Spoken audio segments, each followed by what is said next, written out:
This is Joy News Prime. On Joy News Prime here on Joy News on Multi TV from wherever you're watching in the world. This is Ghana's most comprehensive 2 hours of television news, and my name is Israelite. Coming up, Majority Chief Whip says Parliament may hold former GIMPA Rector Stephen Adair before its Privileges Committee to substantiate claims MPs are corrupt. High Court judge implicated in judicial corruption scandal off the hook as Chief Justice dismisses the allegations brought against him.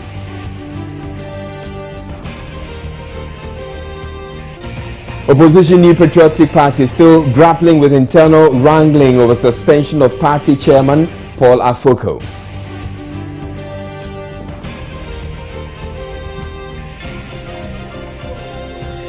In business, Ghana drops from 112 to 114 in the latest World Bank Doing Business report, and insurance companies call for laws that will compel government institutions to insure all their properties. And group stages protest against replacement of voters' register ahead of Thursday's forum by the Electoral Commission to deliberate on the raging debate on the issue.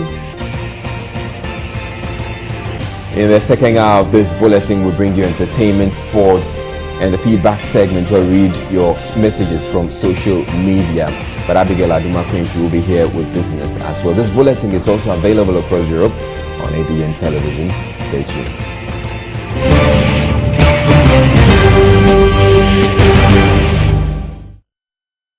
Now, very first story. Parliament sat on Wednesday for just 30 minutes. This was because members and ministers who were supposed to table key motions failed to turn up for the sitting. Faced with a near-empty majority side, leader of the NDC MPs, Abam Bagbin, moved for an adjournment. Mr. Speaker, once again, I beg to move that this House do adjourn till tomorrow at 10 in the forenoon, when we shall reconvene to continue the business of the House. But I did indicate that the winnowing committee will be meeting to continue with the winnowing of the Mineral Development Fund Bill 2014. I do so move, Mr. Speaker. Any seconder, the Speaker as himself have observed, the majority leader is the leader of government business. So if he says that we have to adjourn, I mean, those of them who are not in charge of government business, to say that we disagree, I don't understand. The Speaker, if he says that there's nothing before us and that we cannot continue and that we should adjourn, we should support it. For which reason, Mr. Speaker, I second the amendment, the motion for adjournment.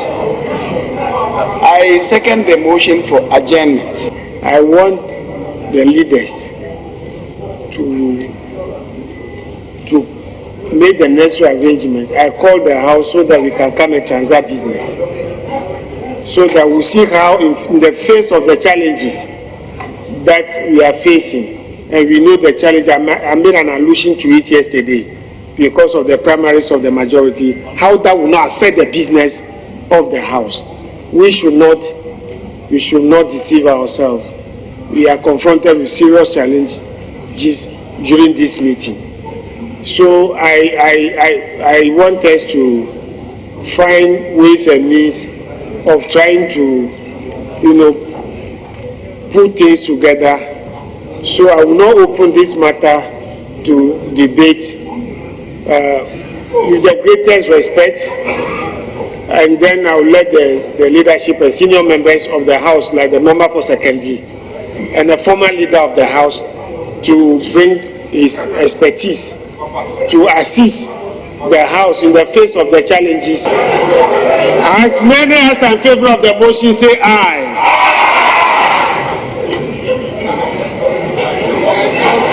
Those against, say no. I think the ayes have it.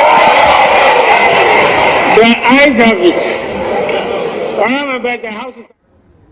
Still in Parliament, the former rector of the Ghana Institute of Management and Public Administration, Professor Stephen Adey, may be summoned to appear before the House to defend his claim that many MPs are corrupt.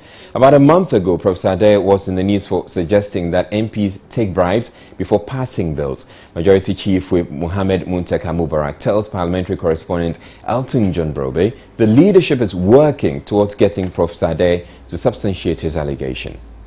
The lack of Professor Stephen Adey should know they are elderly statesmen and women of our country. I don't want to believe that Prof, if he had walked in here, comes to book an appointment, even without an appointment, that he wants to see the minority leader. The minority leader will turn him away. He wants to see the majority leader. The majority leader will turn him away. He wants to see the speaker. Even without an appointment, I want to believe the lack of Professor Adey will be giving audience even without an appointment. And I thought in nation building, it is not about chastising. It is about trying to get a system run the way we should all expect it. I would have expected Professor Adey to walk in here and come and lead a complaint that when they were doing the Kimpa bill, and that I believe that would have been the education committee, this and this and this transpired.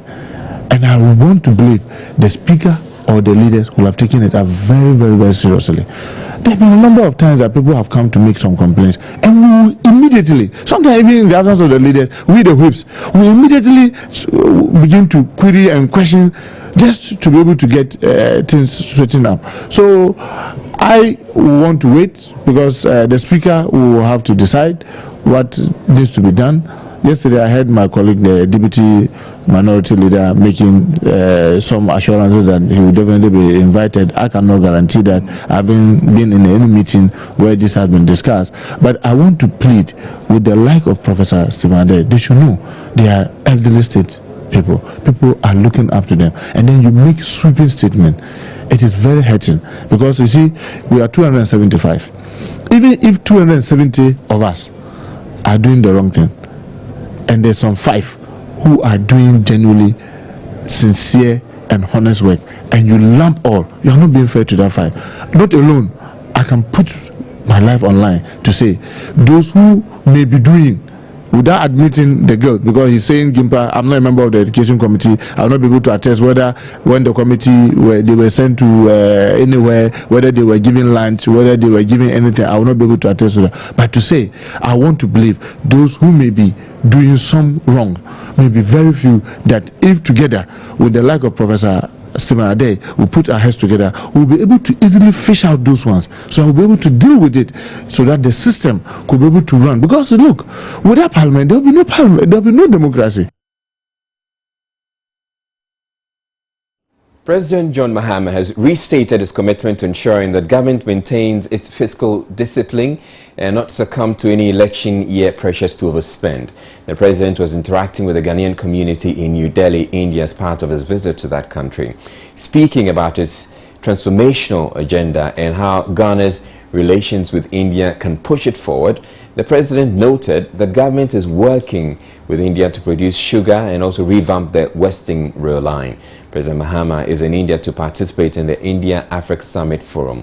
Bilateral talks have also been ongoing between the President, the Indian Prime Minister Narendra Modi, officials of the Indian Exim Bank and the CEOs of a number of Indian businesses. The Coalition for the Defense of Equal Citizenship, CODEC, has staged a demonstration in Accra to kick against the compilation of the new voters register. The group says there is no need for the existing register to be replaced and rather suggests an audit of the existing register. Ali Dawood is Director of Operations of CODEC. The impact has already been made.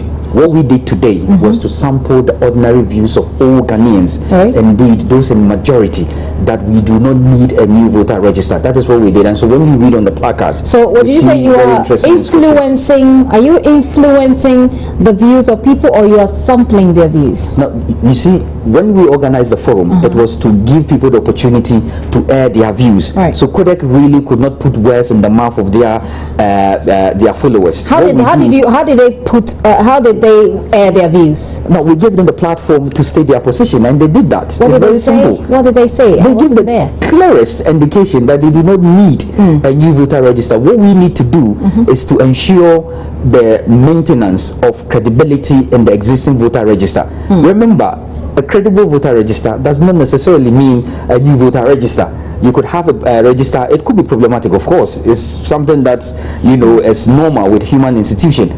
But you must take steps. You must build internal mechanism to clear all errors or to weed away anything that will be problematic in the voter register, because there's no guarantee that tomorrow, if we should go for a new voter register, these problems that we are crying wolf about will not occur. In fact, they will be worse, because the argument that, for instance, somebody used NHIS card to obtain a voter's ID card, for instance, and therefore you could not vouch for his citizenship.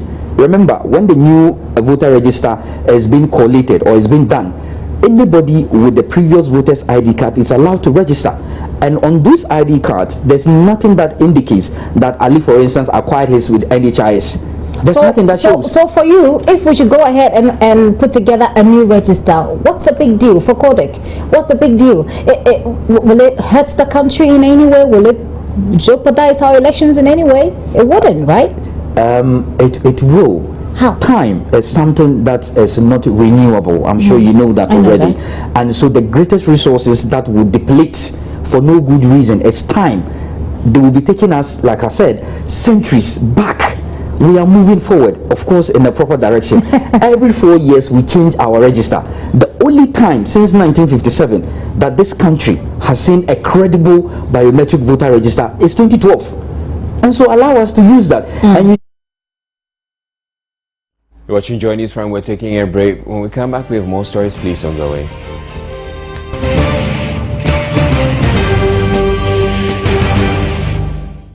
Welcome back to Joy News Prime. The Chief Justice, Georgina Theodora Wood, has dismissed bribe allegations made by Tiger IP against High Court Judge Justice Asma Akwesi Asare. This was contained in a news release signed by the Judicial Secretary Justice Alex Opukwe-Champong.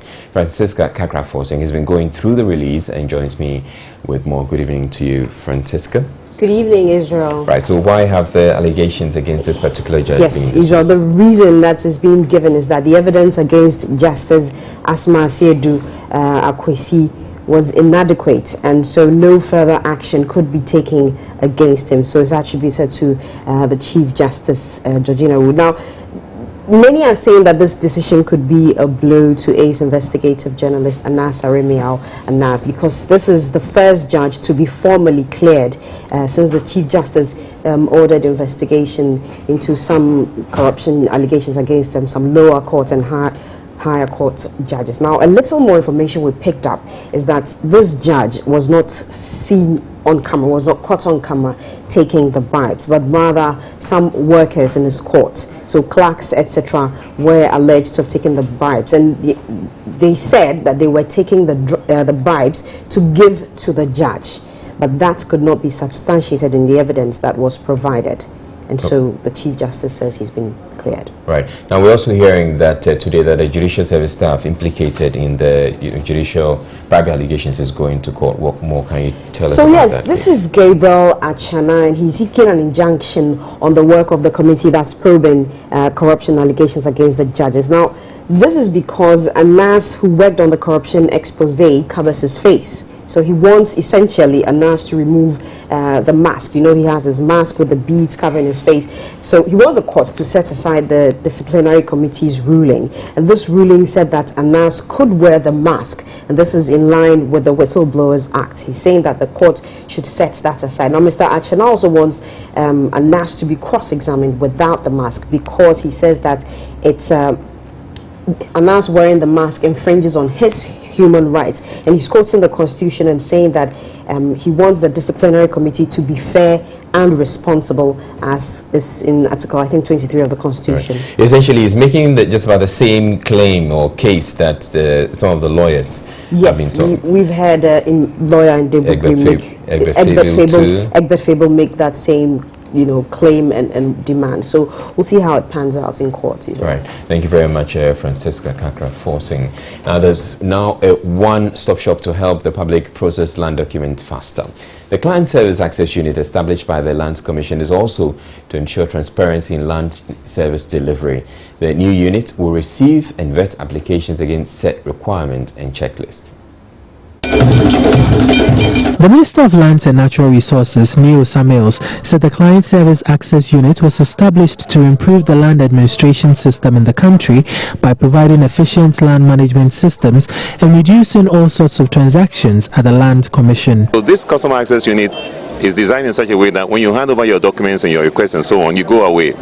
Then you receive messages by text and so on to invite you to come back and to be told what you need to be told. Some of the information will go to you by text and you know it immediately. But if you have to come personally, you come personally. And this will cut out the up and down, the seesaw up and down. You know the nursery rhyme, no more seesaw up and down. So you'll be hearing on the radio and the TV and so on very soon a few adverts and songs that more or less teach you that you can now rely on the Customer Access Unit to take care of your business for you as you relax and do your actual day-to-day activities somewhere else, and all will be taken care of. So you don't need to spend a lot of money coming back and forth and then paying paying all kinds of money.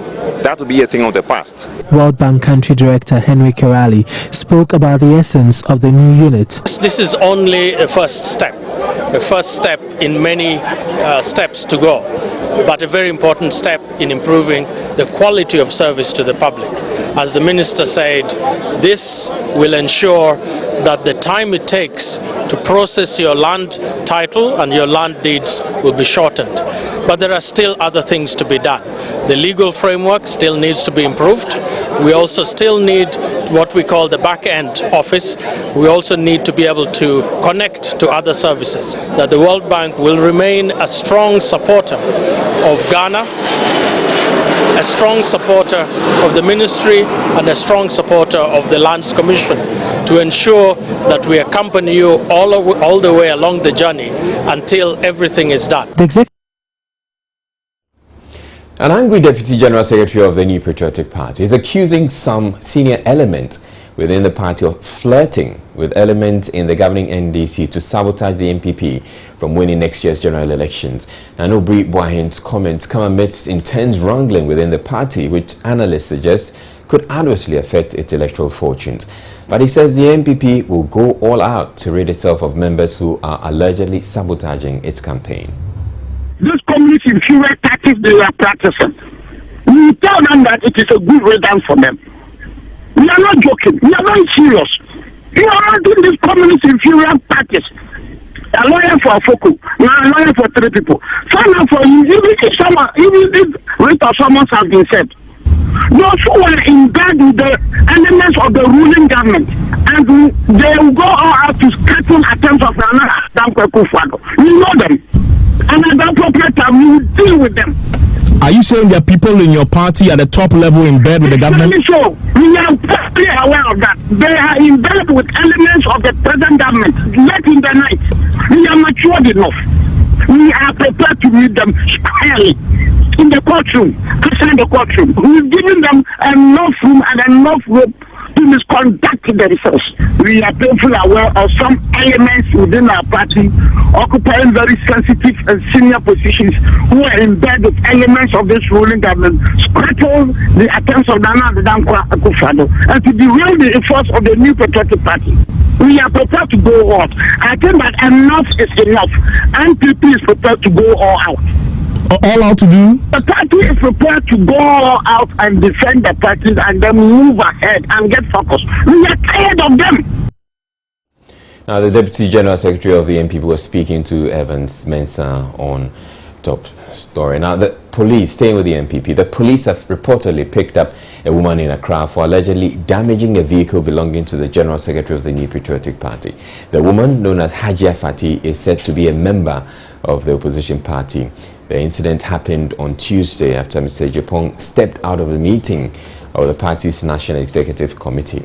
For more on this and some of the latest developments in the raging saga within the opposition party, I'm joined in the studio by Malik Dabu of our political desk. Good evening to you, Malik, and thank you for joining us. Who is this Hajia Fati woman? Her name keeps popping up. Yeah, her name keep popping up because she's always at the party head office. What's she doing there? One of those zealous party people, overly exuberant. She doesn't have the position. She doesn't have any position. She's never contested for any portfolio. No, some of the party people call her mother of the MPP. She's always there. She has the loudest voice. Not too long ago, when Paul Afuko's younger brother Gregory Afoko, who is being tried for allegedly playing a role in the acid attack on the late Upper East Regional Chairman Adam Mahama, which led to his death.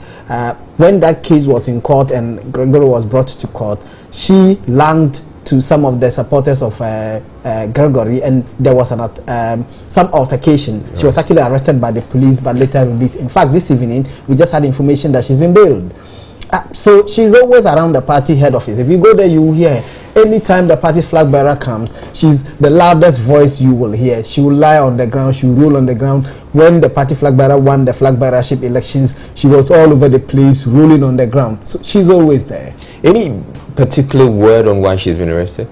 Well, it's suspected that she was the one who led the attack on the party's general secretary yesterday. We do know that the party general secretary, Kwabena Agyapong, was at the party head office yesterday. There was a steering committee meeting going on. He went to the steering committee and told the members who were attending that meeting that he had received processes that had been initiated by 3 members of the party, trying to restrain. They were seeking an interlocutory injunction to restrain the party from enforcing the suspension of Paul Afuko. So he went to tell them that to the extent that he had been served with these processes, his lawyers had advised him that it was not permissible for him to participate in the meeting, and to that extent he was leaving. So he left, and then when he came out, there were reports, according to the party, in the media, that he had come to serve an injunction on the party. So Hajia Fati, it is alleged, started hurling insults at her. He heckled him, and that led to a stone being thrown at the rear screen of Kwabena Agyapong's vehicle. This arrest is in connection with that attack. All right. Now, one other thing that's emerging in this whole incident is the fact that the General Secretary has now stated that he actually doesn't recognize the acting chairman of the party. How significant is that? That's not surprising, because we all know, and it's public knowledge, that you see, especially because it puts him directly, against the party flag bearer, who stated that everyone else should go along with the next decision. But this has always been the case since the two of them, since they were elected. It has always been Kwabena Agyapong, Paul Afuko versus the rest, and regardless of where you stand, it's the two of them against the rest. And we know that, especially between Kwabena Agyapong and Freddie Blee, the two of them don't mix at all. Every slight opportunity that each of them get, they engage in mudslinging. They trade counter accusations. Kwabena Agyapong insists that Freddie Blee uses his newspaper, the Daily Guide newspaper, to malign and vilify him. This man believes that there's no basis for that. He does not play any role in the kinds of stories or cartoons that the newspaper does, and that the allegations against him are unfounded and unmeritorious.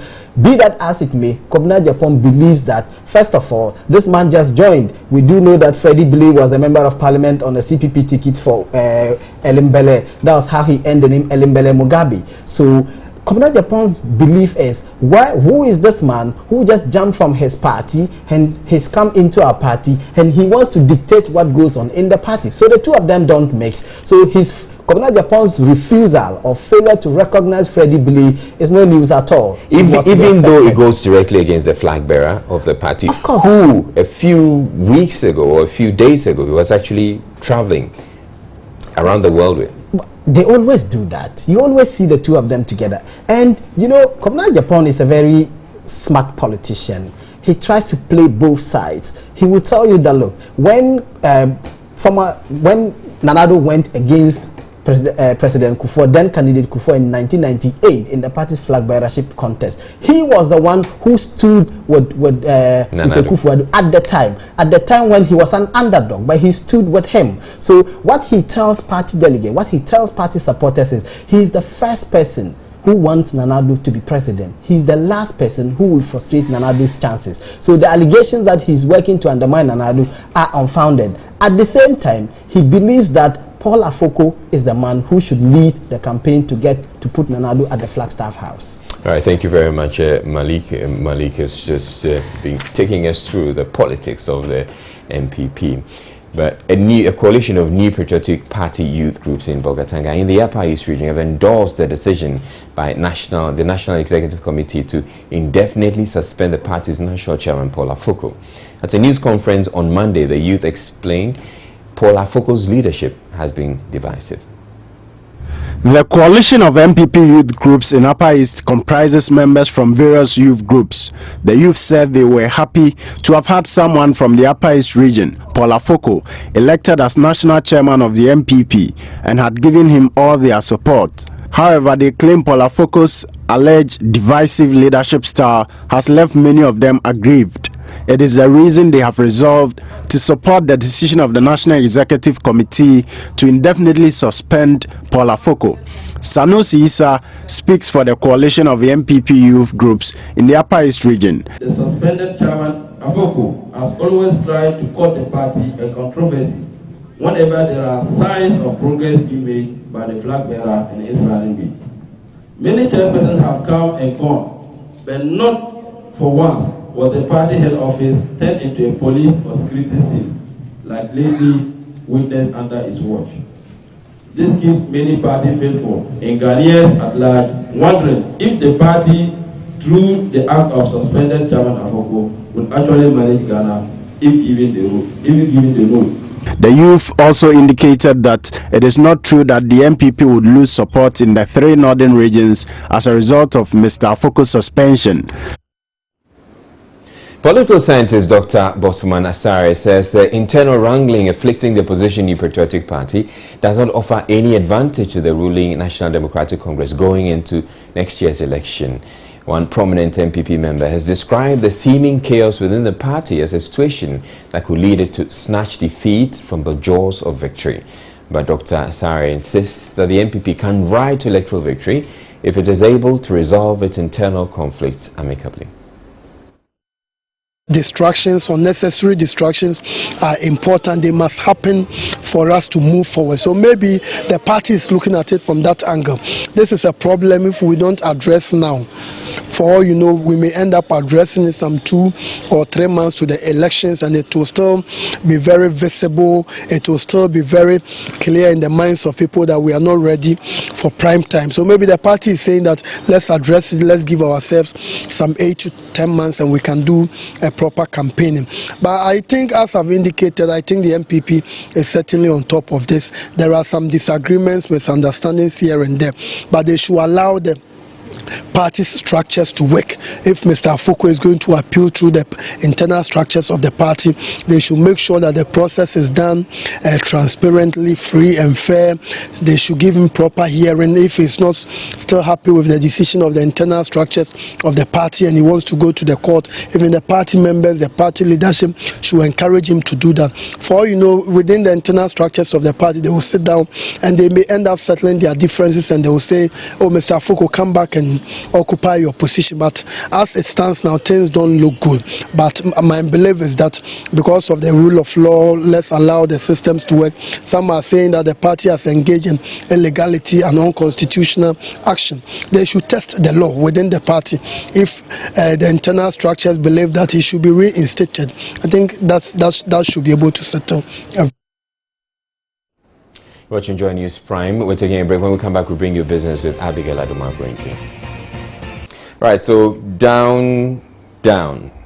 We're talking about the World Bank's report on doing business report. Abigail Adumakwenki is here to tell us all about that. Good evening to you, Right. Abigail. Good evening, Israel. So the World Bank says what? Well, it's not that easy doing business here in Ghana, and we have dropped. Well, they give us the details, but well, I'm sure I that know it's not easy know, doing business here in Ghana. You know it already, you know. So if the World Bank is coming in to say, then it means that we really need have to do to something up our about it. game. Yeah. All right, so the country is down by 2 places when it comes to the ease with which business is done here in Ghana compared to other countries. Ghana dropped from 112 to 114 in the latest World Bank Doing Business report. George Uefe has more. The World Bank Doing Business report looks at how the regulatory and business environment is being managed to make it easier for entrepreneurs to start and operate their businesses in 189 countries around the world. It measures and tracks changes in regulations affecting 11 areas. That is, starting a business, dealing with construction permits, getting electricity, registering a property, getting credit, protecting minority investors. The rest are paying taxes, trading across borders, enforcing contracts, resolving insolvency, and labor market regulation. It engaged businesses, economists, and some institutions in Ghana from last year to June 2015. The report shows that Ghana is not doing well when it comes to improving the business environment to make it easier to start a business, as it went down by 5 places to 102 out of the 189 countries ranked in the report for that particular category. The World Bank Doing Business report also shows that it is now more difficult for firms in Ghana to get access to credit compared to 2 years ago. The rankings also show that there hasn't been much progress in terms of improving the business environment for entrepreneurs in Ghana. The World Bank says despite Ghana's moderate performance, a lot more countries in Africa are making progress in improving the business environment for enterprises. Rita Womahu is lead author of the report. Another area where we are expanding is registering property, where, again, in addition to looking at the steps, time, and cost to transfer property, we're also looking at the reliability of the database and the transparency of the database in the land registry, so the land administration aspect. Lastly, the indicator that we also revamped this year was trading across borders to make it more relevant. And in general, all these additions and changes we hope are useful for researchers to further the knowledge on the impact of business regulation on economic outcomes, and also for policymakers to find new areas of reform and improving the life of entrepreneurs. Away from the World Bank to something on insurance, the Ghana Insurance Association is calling for legislation that will compel government institutions to insure all their properties. The current law, according to the association, only focuses on private insurance. They made a call at the 3rd National Life Insurance Conference. The 3rd National Life Insurance Conference themed Group Life Insurance, a relevant tool for income security for family, industrial harmony and socio-economic development of Ghana, looked at best practices to increasing insurance penetration in the country. As part of the October Insurance Awareness Month, the group is calling for a legislation that will compel government institutions to insure all its properties, explaining that if government leads the way, it will be easy to increase penetration from the current 2% to a larger figure. Insurance Commissioner Lydia Bauer, however, says it is currently engaging governments over the matter. The law for now talks about private commercial properties. So we don't engage in government so that it will be public, it will be extended to public properties as well. We're talking to government for them to appreciate the need to insure public properties. You know, for instance, I think in the recent past again, we had the Minister of Foreign Affairs getting gutted down, and some other public institutions. Fire at the Ministry of Health stores in Teba. We lost a lot of drugs. There was no insurance, and government will have to find the money from somewhere. But if the warehouse was insured, the insurance companies would have taken care of that. So we have a current bill that we are discussing as an industry, and like I said, we are engaging government for it to in Nigeria. The insurance of public property is compulsory, so we want that to be done in Ghana, and we are talking to the appropriate authorities for them to appreciate the need. The head of pricing and reinsurance in South Africa, Bryce Salen, says apart from encouraging government to insure its properties, insurance companies must be innovative to attract customers. I think innovation is a key success. In the end, a person wants something that meets their needs. So either they don't understand their needs, so they can't meet it, or there's nothing available to meet their needs. So that's why insurance products need to evolve and start tapping into other needs, such as wellness, different type of products that help people's needs. For example, discount models that give money back that enable you to pay for other things that you might perceive your need. So I think the important thing is to understand what the need is and meet that need appropriately, or help people to understand what their needs are and then meet that need. This year's October Insurance Month ends on October 31.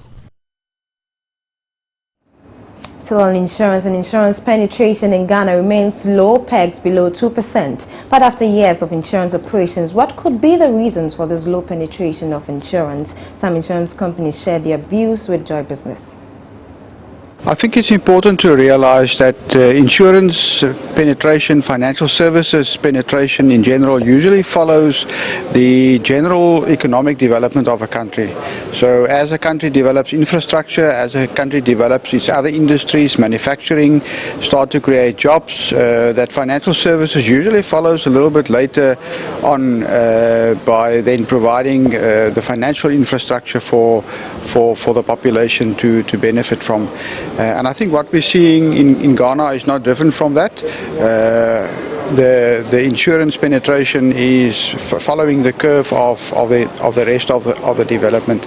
As economies go through the cycle of bull runs and bear runs, insurance follows similar cycles. And the major reasons why insurance penetration in Ghana is still very low is basically lack of education and perception.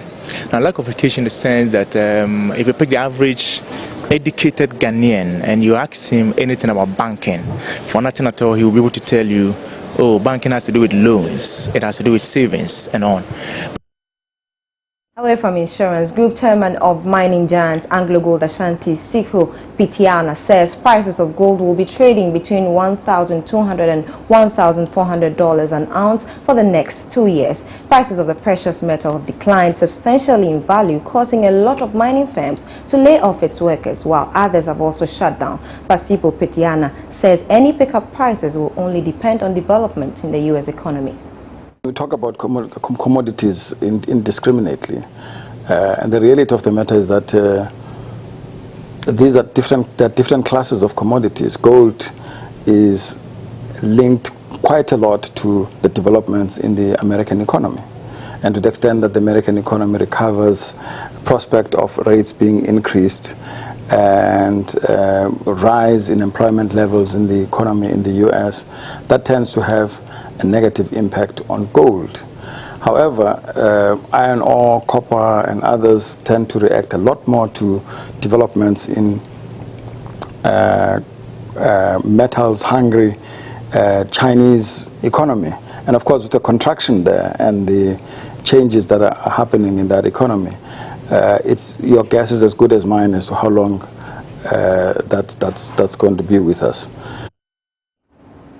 And that'll be all for business. My name is Abigail Adomakoenchi. Do log on to myjournalight.com for more business news.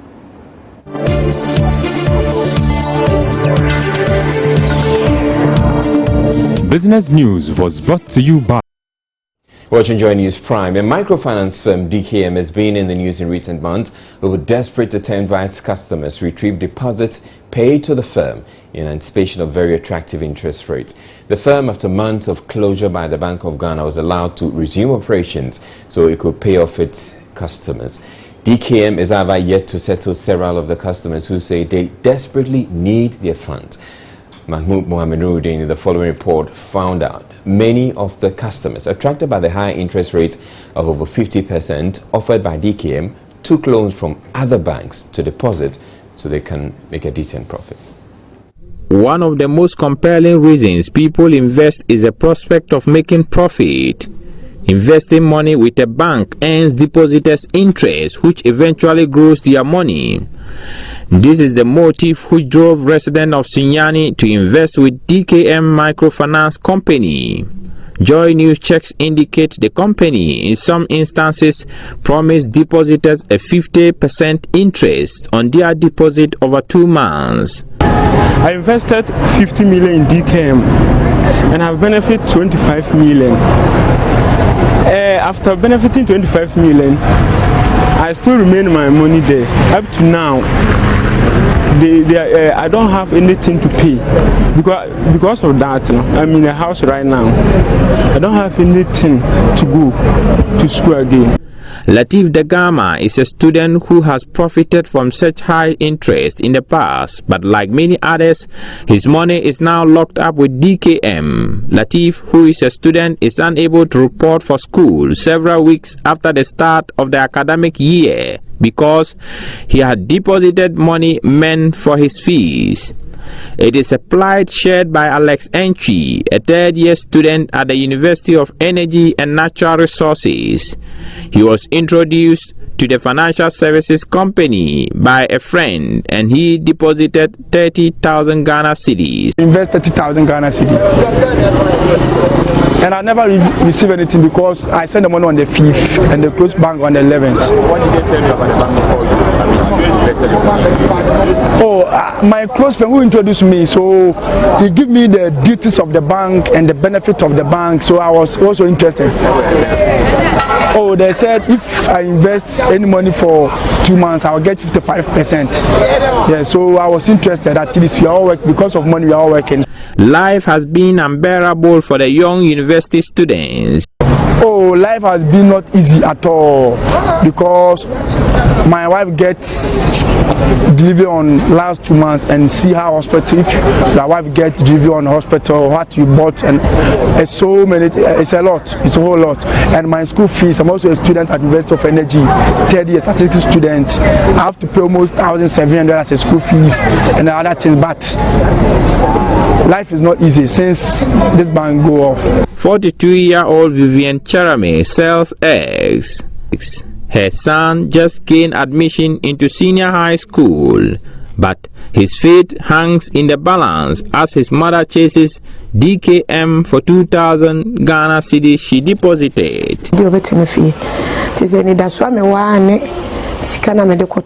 only hope I had was the money I invested with them. I deposited 10,000 Ghana cedis at another microfinance company. I have not heard anything since then.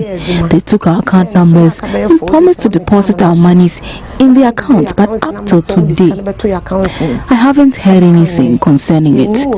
If I don't get the money, my child will stay home because I have nothing on me.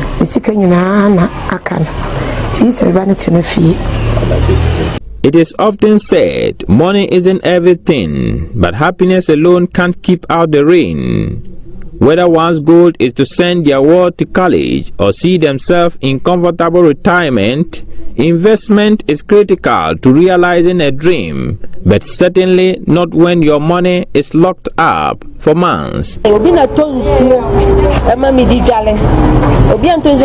slept last night without eating anything. Someone even bought water for me to bath. 2 cedis.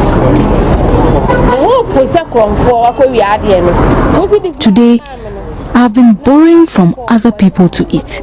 I have left my child at home due to this. I have nothing to live on.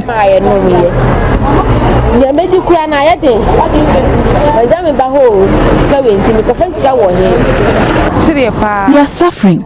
My sisters and my mom are all weeping. This money is my only hope. I have 7,500 Ghana cedis with DKM.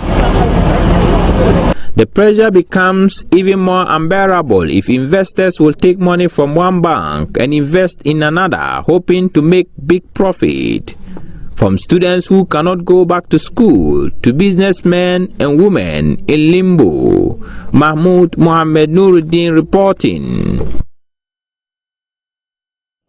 The fire service is raising concerns about ongoing roadworks in the East Legon suburb of Accra. It says could jeopardize its ability to fight fire outbreaks. The road works in question involve the construction of a median on the road in front of the East Legon-Melcombe. Pavements are also being constructed, but motorists say a lot of the work there is not a priority and must be well thought through. Ivy Jenfi has more. In several parts of Accra, workmen can be seen actively slicing up and pounding the roads to improve their appearance. Most of these roads are faultless, making motorists question the need to tamper with them. On this particular stretch in question, between Ghana Link and the Cell filling station, the businesses along the road are convinced the project is unnecessary. They say they want to divide this narrow road. And looking at it, things, they want to make it 2 to 1. And the one, we can see the road. When a big truck gets spawned here, that means no car can pass. And we don't know how they are going to manage that. It's going to create a big problem. Because when the car, because it's a single road that they are constructing, dividing here. So when the car gets spawned here, we don't know how the other cars are going to pass. And that's going to cause more traffic than what they are talking now. Because in the morning when you come here, there's no traffic. The car gets free flow, they flow, all right. So we don't get the reason why they want to make this decision, honestly. You look at the road, see where the cars are coming from, look at the taxi, look where they're trying to put this divider or whatever they call it. Imagine the truck coming, you have a look at the truck. Imagine this truck break down. Where are people going to pass? This is a very short road. And there is not a lot of business here.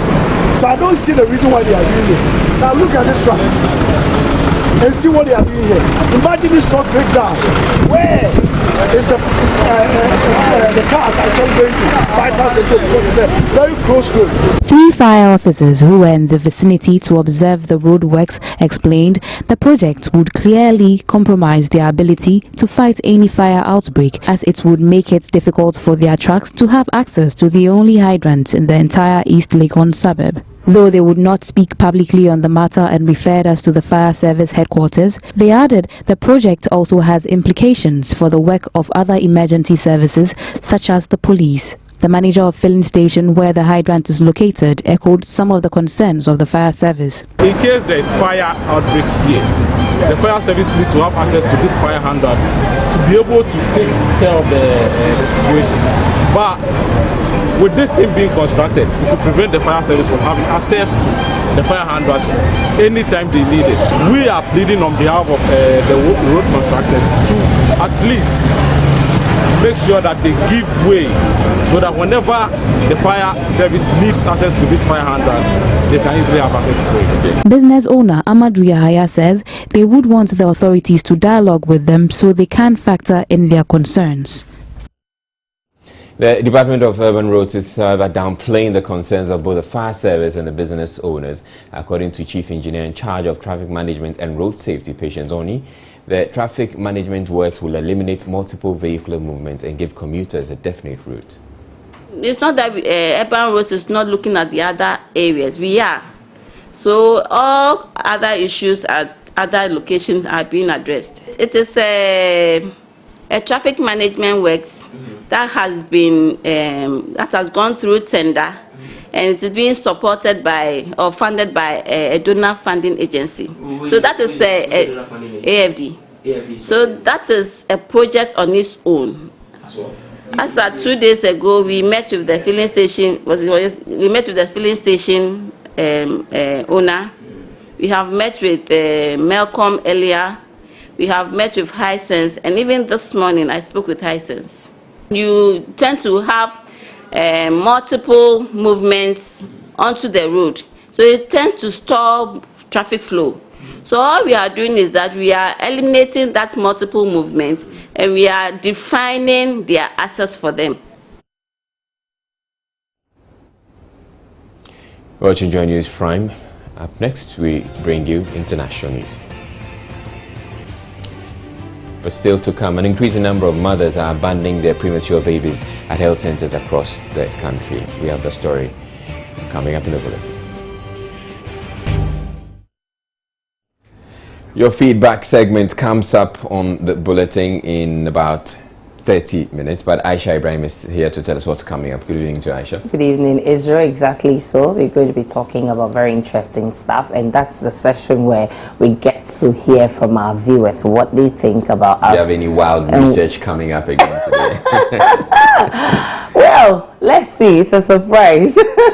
So today, on your most interactive segment, we'll delve into two of the most hottest issues in the country: the NAS judicial corruption scandal, which seems unending as people call for him to be unveiled, and the ongoing debate about the need for a new voters register, as we heard the 2012 PNC presidential candidate on Tuesday say there's no need for a new voter register. Well, today there's a voice backing him. That's CODEC, the Coalition for the Defense of Equal Citizenship. It's also saying there's no need to compile a new electoral. But on the flip side, we'll be gathering your thought on the saying that the easier your name, the easier it is to find a job. So imagine you're called Oludami Osedele, and finding a job in London, your guess is as good as mine. My name is Aisha Ibrahim. Let's get talking when I come back about half an hour on the Joy News interactive segment. All right, Aisha Ibrahim is pretty simple to pronounce. I guess that's how come you got your job. We have all that coming up in the second hour of the bulletin. Please stay tuned.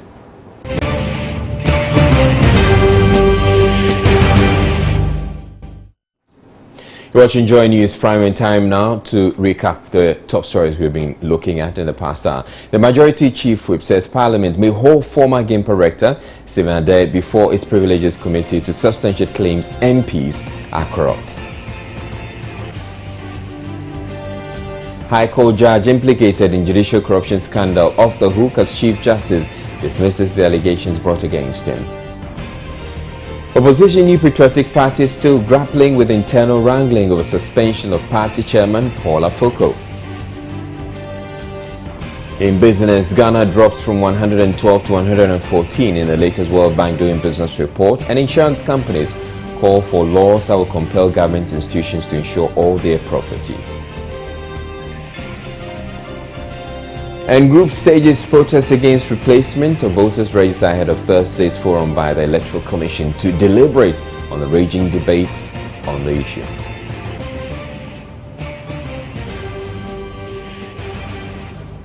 Now, an increasing number of mothers are abandoning their premature babies at health centers across the country. This has become a cause for worry among health professionals who are calling for public education to change perceptions of babies who are born ahead of time. Matilda Vermaga has more. A preterm birth is a baby born alive before 37 weeks of pregnancy is completed. Despite efforts aimed at addressing neonatal deaths, health professionals have identified a worrying trend which they say could derail the progress made so far. Health officials say some mothers have adopted the attitude of abandoning their premature babies in the hospitals and clinics where they are born. Societal misconception coupled with financial challenges have been identified as a major reason for this. At the Tema General Hospital, for example, health professionals are left with no choice than to leave the babies in the care of the Social Welfare Department. Some of them abandon their babies because, one, they don't have money. And actually, money is not the one that we use in working. We are using national health. So if it is health, then of course, national health will take care of that. But some people don't have money, and then caring for the baby at home is also another problem. And then maybe some of them don't have, in quotes, husbands to the child. And of course, why am I taking this child? Who's going to help me? So most of the time, they abandon the baby. And sometimes when baby are born with some abnormalities, they fear to take the baby home. Community will look at them and say all sort of things. They don't know what to do. Even with a lot of counseling, they will understand you, but the next minute they will leave without you noticing them. And then by their own mothers, we take care of them as mothers until they are, let me say, until if they came in with any disease condition, until they are fine or discharged, then we call in the social worker to come and continue their work. Do you still have such babies here? Currently we don't have one, but just a few weeks ago we have to send two away.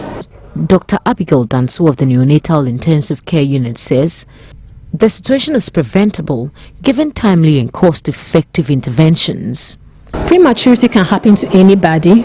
We shouldn't blame ourselves when it happens. And we shouldn't give up on the babies because they are small, they don't look like the big baby who is supposed to be born at 10. Because when they are given the adequate help that they need, they become they are actually very well. They do everything that a normal baby should do. And we shouldn't be scared of them because they all usually grow and they do everything. In fact, they are not sick anymore. It's just that they were born before time. But they have all the features a normal 10 baby should also has. So there's nothing spiritual about a premature baby. In the light of this worrying situation, Little Big Souls, a non-governmental organization in Ghana, has started an awareness campaign to address some misconceptions about premature deliveries. We encourage mothers as well when they have premature babies. It's about counseling. We always start from a place of knowing because, for instance, I've been there. So I can talk to a mother to say that there's nothing wrong with you. You haven't done anything wrong to create this. There's nothing wrong with your family to have this precious baby within that family. Yes, and it's unfortunate, but you see, I think we break down cultural misconceptions with awareness, with education, because ignorance is also one of the things that perpetuates some of these misconceptions. Little Big Souls also donated clothes and some medical consumables to the neonatal intensive care unit in support of the operations. Matilda Magan for Joy News, Tema. The Himang Education Director and his staff have been evicted from their offices. The landlord insists that GES owes him more than 14,000 cedis in rent arrears and he will not allow them back into the property until the debts are cleared. Let's get more on this from regional correspondent Richard Kojo Nyako. Good evening to you, Richard. Good evening, Lisa. Right, so how exactly are they coping? Well, the matter has been lingering on for quite a period now. The landlord has, Chifu is predominantly a new district that was carved out from the Chifu Himalaya district, and it's about 6 kilometers from Cape Coast. And now, so when the district was created, it became emergent that new offices ought to be created, and so they went to the landlord for him to give them that space to house the district education office. But 2 years down the line, the landlord says that they owe him 14,000 Ghana cedis, and all persistent calls to the authorities for them to redeem their indebtedness to him has proved futile, and so that is why he's ejected them. According to him, the calls have been going through the district chief executive. That's no avail, so that is why he took that action. Why are they unable to pay this money? Well, this morning there was a meeting that was orchestrated by the paramount chief of that particular area, and they were hoping that finality will be brought to that matter. But from now, we are yet to hear a word from the Omahine of that particular area. The district chief executive who I spoke with said that, well, they've been making some attempt, but since the district is young, they are also struggling with some funds in order to settle their indebtedness. Right, thank you very much, Richard Kojo Nyako, joining us from the Central Region. We're taking a break. We'll bring you entertainment after this.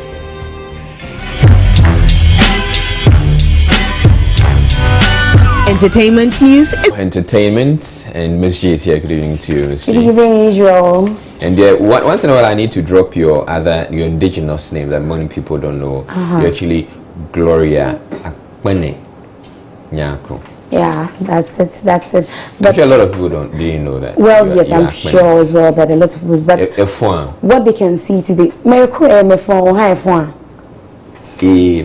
okay, but I'm sure what they can see today is that we have some similar colors. Okay. The tie and my dress. Okay.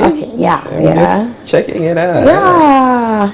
It wasn't deliberate though. We didn't plan this. Of course it wasn't. All right. But today is Women Crash. Oh yeah, and people crash over women on Wednesdays, and not lustfully anyway, but maybe because of their achievements and maybe their impact in society. So today we went on the streets to find out from men which Ghanaian female celebrity they are crashing on and why. I'm sure they'll say Gifty Auntie.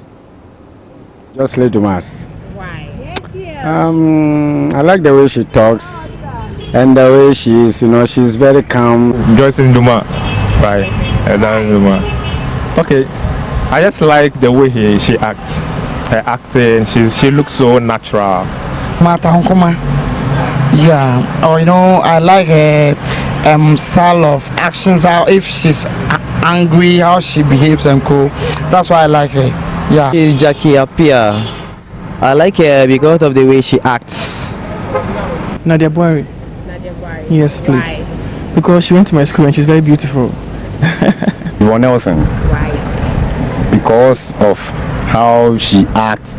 Jocelyn Dumas. Why Jocelyn Dumas? I like her physique. The curve is she's very sexy. All right, but I'm curious. They're not mentioning, the high achievers. They're only mentioning those on TV. Those are high achievers in your books, maybe, but maybe to them these are women who have achieved a lot and have impacted society.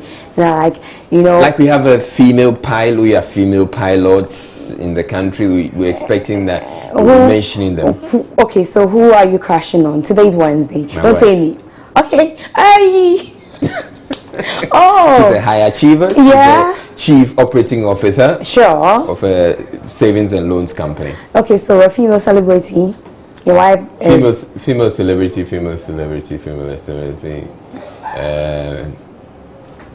None comes to mind. Oh, it's a lie. I was going to help you. Help me out. Okay, so Miss Bell, and then what's her name? Nana Oyenitha. No. And then Sally. Okay, Sally, it is for you. But let's talk about your friend Celestine. He put together a jingle for you for Joy News, and a lot of people know him because he thrives on controversy. He gets lyrics out of controversy. Yeah, when Nanaba's issue came up, he came up on it, and then there was one before then. Yeah, I think it had something to do with Dumso. I think it was Dumso. Okay, there was something previously.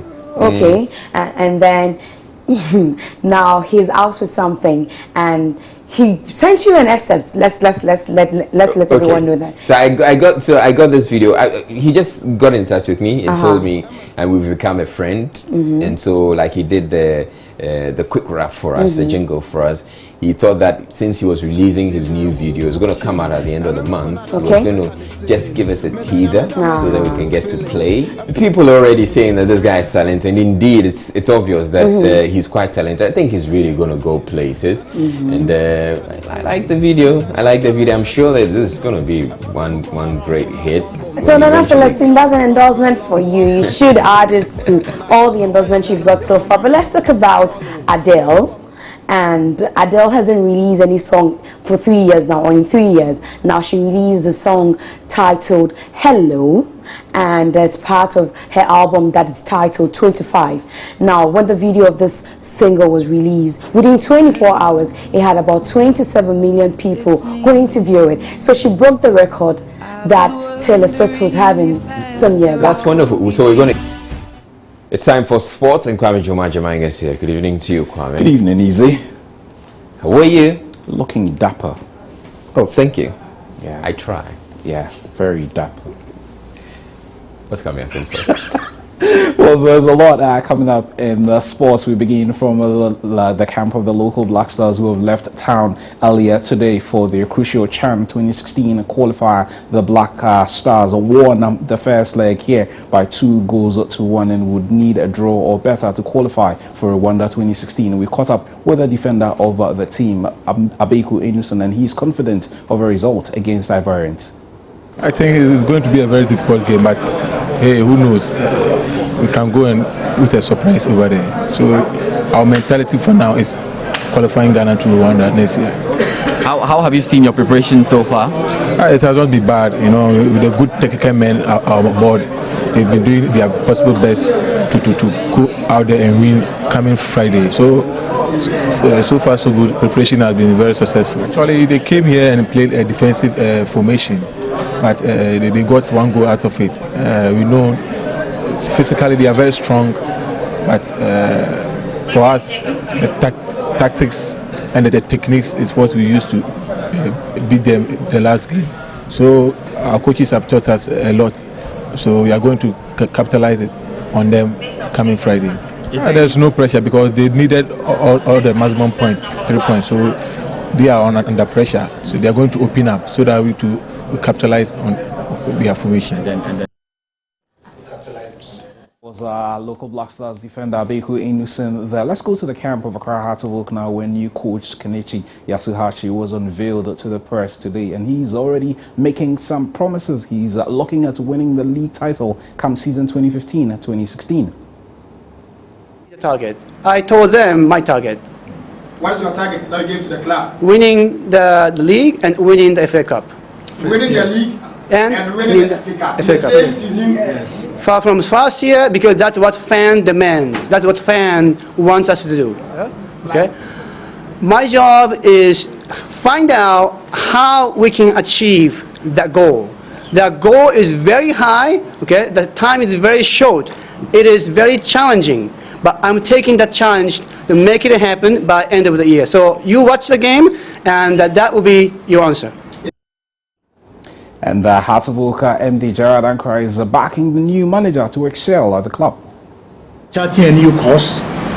We've tried several things in the past, which haven't worked, let me say, for the past 5 years. So we want to do something new that will restore what we know Hearts of Oak to be. Oh, he's been given 2 years because per his strategic plan or his presentation he made to the board, his aim is to, he made a 1 year program which was very short term, and then a medium term program going into 2 years.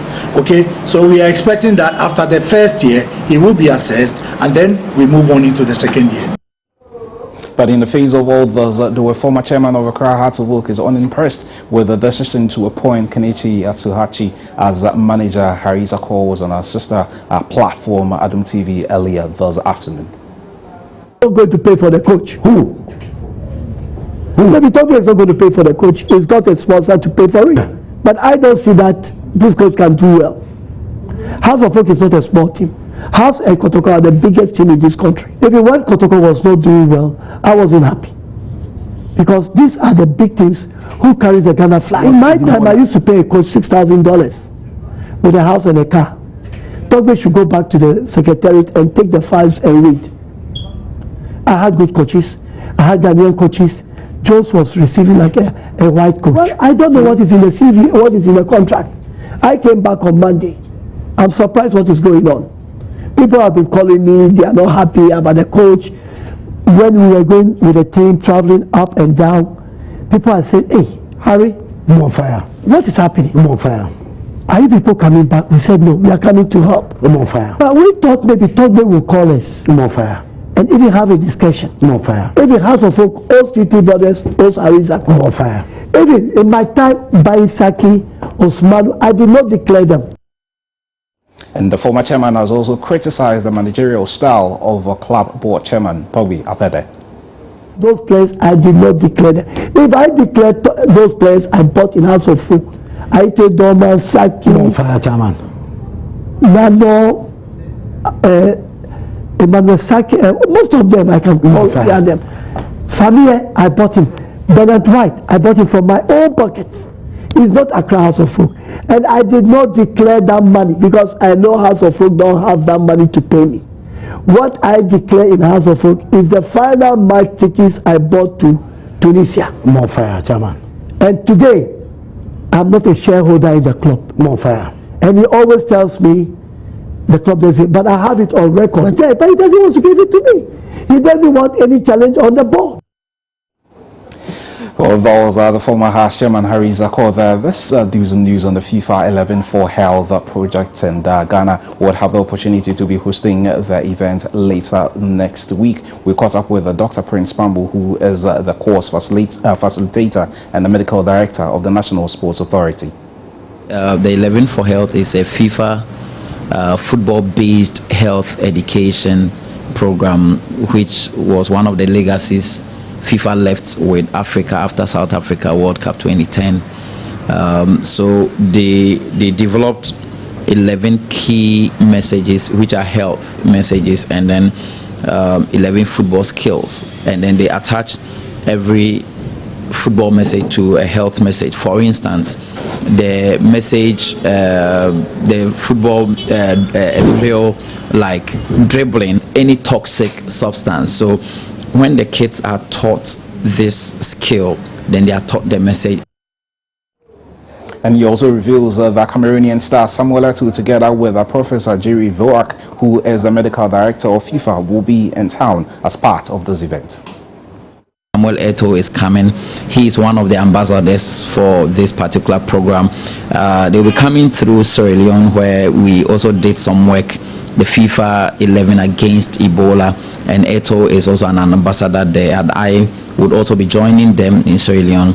We intend sharing Ghana's success story with Sierra Leone as well, and then for them to be able to start what we did. So yes, on the 2nd of November, he will be arriving, and then all the activities will be on the 3rd. So we'll be visiting 2 schools, one in Kotobabi, one in Alajo. I think Alajo 3 JHS and Kotobabi 3 JHS, where they will demonstrate this project. We'll be looking forward to seeing Samuel Eto'o here next week. And Samuel Eto'o is still in the news because he's backing one of the African candidates, Musa Beliti or Tokyo Sakwali, to become FIFA boss on February the 26th next year.